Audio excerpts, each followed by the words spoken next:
How to insert image in Google Docs and mobile device. Hi everyone, this is Kate and welcome back to another video. And on this video we will learn how we can insert image in Google Docs and mobile device. So without further delay, let's get started with this video. First of all, open up Google Docs in your device and then you have to select your document. Once you're on this page, now navigate to the bottom right corner and then tap on this pencil or the edit icon. So once you are on the editing mode, now to insert image, navigate to the menu bar at the top. There is a plus icon, tap on it. Now you have an option to add an image, so tap on image. Here you have to select whether you want to add image from photos, from camera if you want to take picture, or from the view. So for now I will just go with the from photos, but according to your choice you can choose one from there and then select your photos. Then select the picture.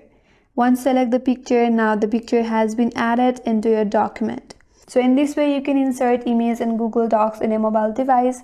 And that's all for today's video. Hope this video was helpful, and if you are new to our channel, consider subscribing. Thanks for watching and stay tuned for more videos.